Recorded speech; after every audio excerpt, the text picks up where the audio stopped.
আসসালামু আলাইকুম। শিক্ষকতা পেশায় আপনারা যারা নিয়োজিত আছেন, আপনাদের অবশ্যই বিএড কোর্স সম্পন্ন করতে হবে। বিএড কোর্স পরবর্তীতে আপনারা পেশাগত দক্ষতা বৃদ্ধির জন্য এমএড কোর্স করতে পারেন। এমএড কোর্স প্রতিটি শিক্ষকের করা দরকার বলে আমি মনে করি।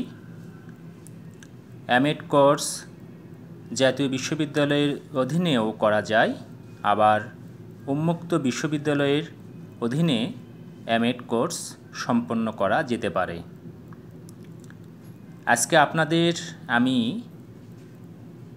2024 শিক্ষাবর্ষের এমএড প্রোগ্রামের যে পরীক্ষা আজকে অনুষ্ঠিত হলো, সেই বিষয়টি ছিল শিক্ষার ঐতিহাসিক ও সমাজতাত্ত্বিক ভিত্তি। প্রশ্ন কেমন ছিল সে সম্পর্কে আপনাদের বিস্তারিত আলোচনা করছি।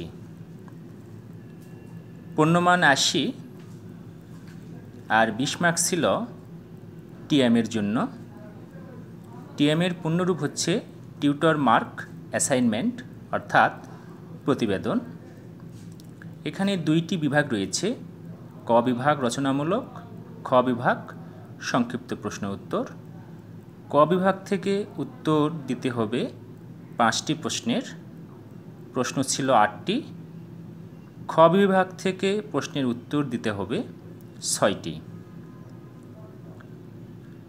আপনারা যারা ভবিষ্যতে এমএড কোর্স উন্মুক্ত বিশ্ববিদ্যালয়ের অধীনে করতে চান, আপনারা আপনাদের সুবিধার্থে এটি শেয়ার করতে পারেন।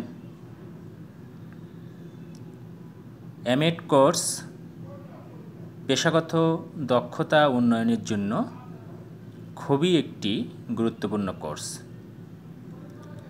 শিক্ষকতা পেশায় আপনারা যারা রয়েছেন, প্রত্যেক শিক্ষকেরই এমএড কোর্স করা আবশ্যক বলে আমি ব্যক্তিগতভাবে মনে করি।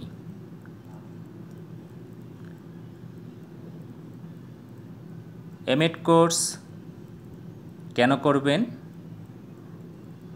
আগামীতে প্রধান শিক্ষক, সহকারী প্রধান শিক্ষক পদে যেহেতু এনটিআরসিএ নিয়োগ প্রদান করবে, সেক্ষেত্রে অন্যদের চেয়ে আপনাকে একটু এগিয়ে রাখার জন্য হলেও এমএড কোর্স আপনারা সম্পন্ন করবেন। সবাইকে ধন্যবাদ।